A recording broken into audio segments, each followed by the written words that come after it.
इसे एक ही आदमी रोक सकता है। कौन है वो जो इसे रोक सकता है? वो है भूतनाशक, भूतों का काल।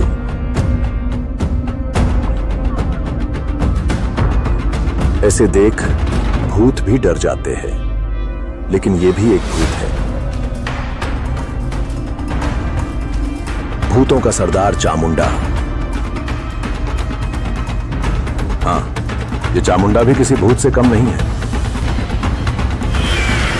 ग्रहण के खत्म होने के साथ साथ पूरा गांव खत्म हो जाएगा।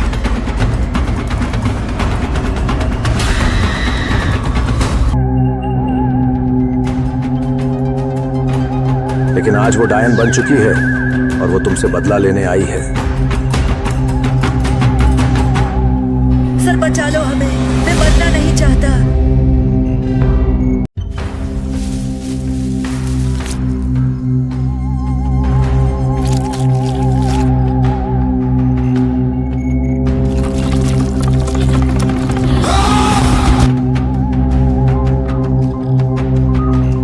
ये कहानी है उस लड़की की जो सबकी प्यारी थी, सबकी दुलारी थी।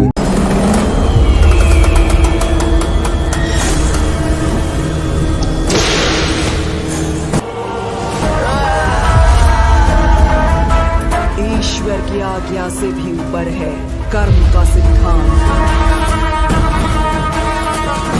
नियति अपना काम करेगी, लहू को बहने दो।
फिल्म अफान चामुंडा।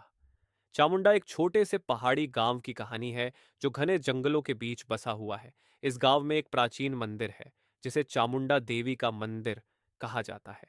मंदिर से जुड़ी कई किंवदंतियां हैं। लोग कहते हैं कि मंदिर में देवी चामुंडा की आत्मा रहती है जो गांव की रक्षा करती है। लेकिन अगर कोई मंदिर के नियमों का उल्लंघन करे तो देवी का कोप भयानक रूप ले लेता है। कहानी की शुरुआत होती है एक युवा पत्रकार अंशुल बंड से, जो रहस्यमय और डरावनी घटनाओं पर लेख लिखने के लिए मशहूर है। उसे गांव के चामुंडा मंदिर के बारे में पता चलता है। लोग कहते हैं कि हर अमावस्या की रात को मंदिर के पास से चीखने चिल्लाने की आवाजें आती हैं। अंशुल इस रहस्य का पर्दाफाश करने के लिए गांव पहुंचता है। गांव में प्रवेश करते ही अंशुल महसूस करता है कि लोग किसी अदृश्य भय में जी रहे हैं।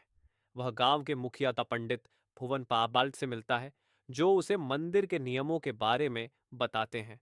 पंडित कहते हैं, मंदिर की सीढ़ियों पर अमावस्या की रात कोई नहीं जाता। देवी की शांति में खलल डालने का अंजाम बहुत भयानक हो सकता है।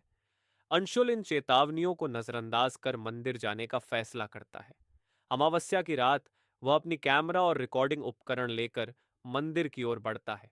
जैसे ही वह मंदिर की सीढ़ियों पर चढ़ता है, अचानक हवाएं तेज हो जाती हैं। घंटों की आवाज गूंजने लगती है। अंशुल को एक छाया दिखती है जो उसकी ओर बढ़ रही होती है। अंशुल को मंदिर के अंदर देवी की एक मूर्ति के पास एक पुराना ग्रंथ मिलता है। उसमें लिखा होता है कि इस मंदिर में देवी चामुंडा ने हजारों साल पहले राक्षसों का वध किया था, लेकिन राक्षसों का एक हिस्सा आज भी इस दुनिया में भटक रहा है। वह हिस्सा हर अमावस्या को मंदिर में देवी की शक्ति को कमजोर करने की कोशिश करता है। अंशुल को पता चलता है कि राक्षसों का हिस्सा अभी भी गांव के बीच में छिपा है। वह गांव वालों को जागरूक करता है और देवी चामुंडा के आशीर्वाद से गांव पर मंडरा रहे खतरे को खत्म करने की योजना बनाता है। अंत में अंशुल देवी के मंदिर में जाकर राक्षस के साथ एक भयानक मुकाबला करता है। देवी की शक्ति उसकी मदद करती है और राक्षस का अंत होता है। गांव में शांति लौट आती है। अंशुल ये समझ जाता है कि अंधविश्वास और आस्था के बीच एक महीन रेखा होती है। वह इस कहानी को अपनी पत्रिका में लिखता है और देवी चामुंडा की शक्ति का गुणगान करता है। एक गहरी भयावह रात, घने जंगल के बीच एक पुराना मंदिर दिखता है जिसके दरवाजे टूटी हुई जंजीरों से जकड़े हुए हैं। हवा में चीखों और खामोशी का अजीब सा संगम है। एक औरत की आवाज सुनाई देती है, चामुंडा को जगाना हमारी सबसे बड़ी भूल होगी। फ्लैशबैक में एक गांव दिखाया जाता है जहां हर कोई चामुंडा देवी की पूजा करता है। लोग मानते हैं कि देवी उनकी रक्षक हैं, लेकिन एक बूढ़ी महिला कहती है, यह देवी नहीं, एक शाप है। चामुंडा की आत्मा इस मंदिर में कैद है, उसे मत जगाओ। कहानी 2025 में लौटती है। चार दोस्त आर्यन, नेहा, समीर और पायल एक एडवेंचर ट्रिप के लिए जंगल में आते हैं। उनका मकसद होता है रहस्यमयी चामुंडा मंदिर के बारे में सच्चाई जानना। स्थानीय लोग उन्हें चेतावनी देते हैं, उस मंदिर के पास मत जाना, वहां बुरी आत्मा है। लेकिन दोस्तों को लगता है कि ये केवल डराने के लिए पुरानी कहानियां हैं। खौफ की शुरुआत दोस्त मंदिर के अंदर प्रवेश करते हैं। जैसे ही वे जंजीरें तोड़ते हैं, अजीब घटनाएं शुरू हो जाती हैं। दीवारों पर खुदी मूर्तियां अचानक हिलने लगती हैं। पायल अचानक गायब हो जाती है। आर्यन, नेहा और समीर उसे ढूंढते हैं, लेकिन पायल की चीखें सुनाई देती हैं। वह अब इंसान नहीं बल्कि चामुंडा की कठपुतली बन चुकी है। चामुंडा का प्रकोपन ट्रेलर में चामुंडा का भयानक रूप दिखाया जाता है। खून से सने हाथ, लाल जलती आंखें और चेहरे पर असीम क्रोध। उसकी गूंजती हुई आवाज, मुझे कैद करने की सजा तुम्हें भुगतनी पड़ेगी। वह उन तीन दोस्तों को अपने जाल में फंसाने लगती है। फ्लैश में पुरानी किताबें और शास्त्र दिखाए जाते हैं जिनमें चामुंडा को शांत करने का एकमात्र तरीका लिखा है। क्या आर्यन, नेहा और समीर चामुंडा को रोक पाएंगे या यह उनकी अंतिम रात होगी? ट्रेलर का अंत, तेज संगीत, अंधेरे में दौड़ते दोस्त, मंदिर के अंदर बंद होते दरवाजे और चामुंडा की भयावह हंसी। आखिरी दृश्य में आर्यन का चेहरा खून से लथपथ दिखता है और वह कहता है, यह सिर्फ हमारी नहीं, पूरी मानवता की परीक्षा है। चामुंडा ये सिर्फ एक नाम नहीं, एक शाप है